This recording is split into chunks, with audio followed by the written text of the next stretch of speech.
Hello, beloved, and those who are tuning in tonight to Sundown Surmisings. A little different format this night. It's been a crazy kind of week, and so I'm kind of shouldering this one. We'll get back to our duo format here as soon as we can.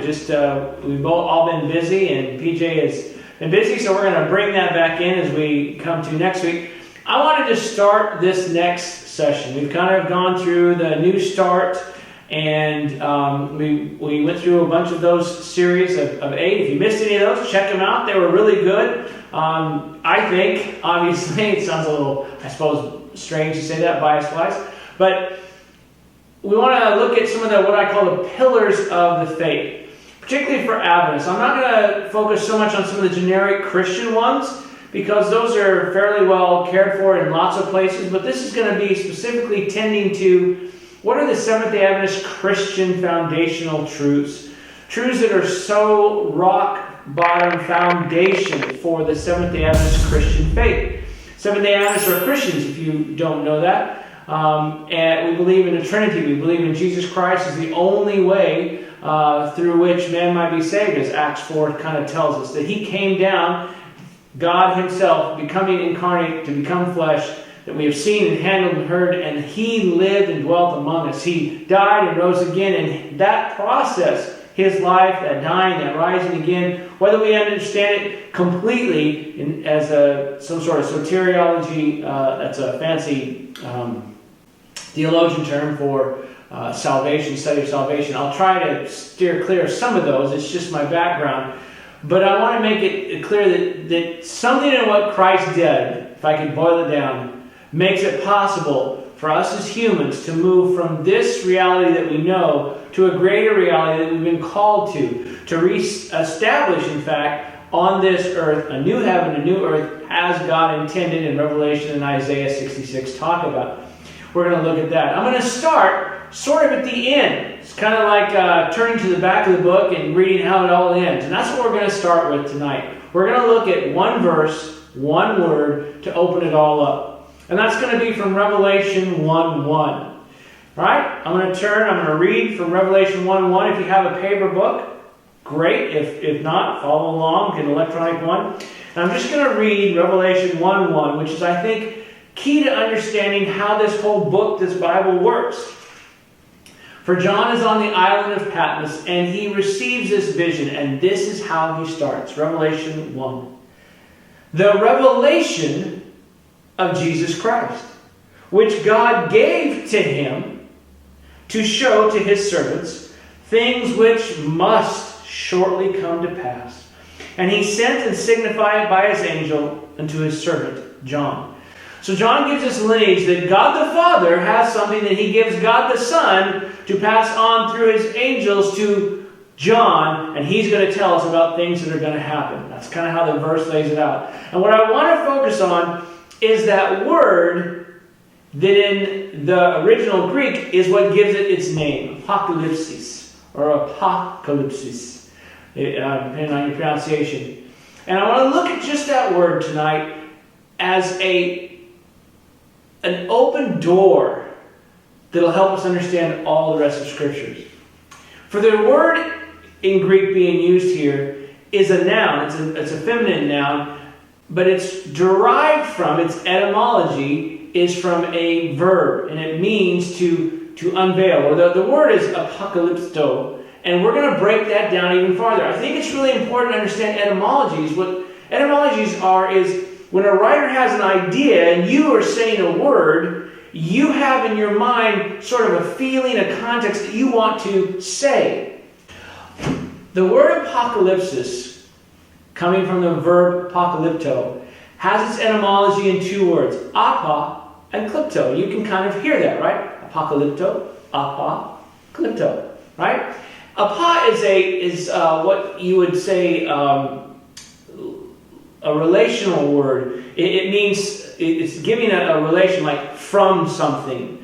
And that's what it means, or of something. It's related to this.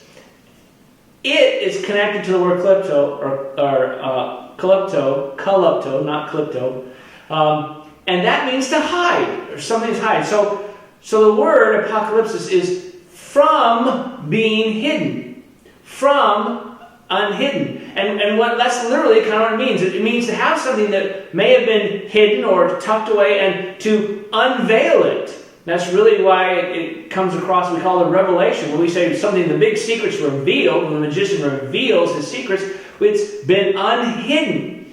And the interesting thing is that word, kalypto, has something else. It's really kind of cool. It has two associated or kin roots. In other words, this word comes from a family, and those words are klepto and crypto. And we still use those concepts today. Klepto is to steal and to take something, and crypto is to make something obscure or to hide or to make it difficult to undiscover. So, right, we have cryptography and we have cryptocurrencies and stuff. So the word actually means to take something from being taken from you, hidden, tried to be hidden and made it confusing, and it's undone that. It's like if you had a puzzle that was all scrambled and all of a sudden somebody came along and put it back perfectly. That would be a revelation. That would be apocalypto. To do that would be the act of apocalypto, a verb. And so, right off the bat, what the Bible is saying is that God has taken things that maybe someone's tried to hide, that have been obscured, that have been hidden, that have been tucked away, covered up, and it has removed that, made it visible. It's the opposite of stealing. It's to give you. And in fact, there are two interesting words where this word, revelation or apocalypsis, gets translated that you may not be aware of it. It doesn't get translated as revelation. It may give you an insight into the idea of the word. Because again, etymology means you have a word here and you have what I would call the soil of the word that it lays in, that the meaning and the context that it sets in. And there's an interesting passage in Acts, and there's an interesting passage in Luke, and I may have been wrong on that, but I know it's Luke, and I'm going to put them up in my little illustration over here. And you will see that part of what it means is to bring light.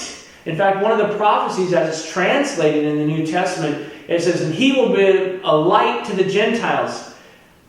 That being a light is the word for revelation. In other words, Jesus will be a bringing of light. Instead of taking, right, the opposite of stealing, the opposite of klepto, he will be bringing, giving, almost putting light on you. And that's kind of what it means. And this is an important thing to realize that right off the bat. Nothing in the Bible, God's not trying to pull a fast one. He's not trying to hide stuff. He's not trying to get you to guess. He is trying to offer light. He is coming to us. And you're going to see this again and again and again. And it starts right off the bat in Revelation 1, sort of at the end of the book. It's like how everything ends. And we're going to see all the way from Genesis 1, God is light, and he brings light into the world. And Revelation 1, he is bringing light to the world. And that's the first part of our trip through the Bible, the pillars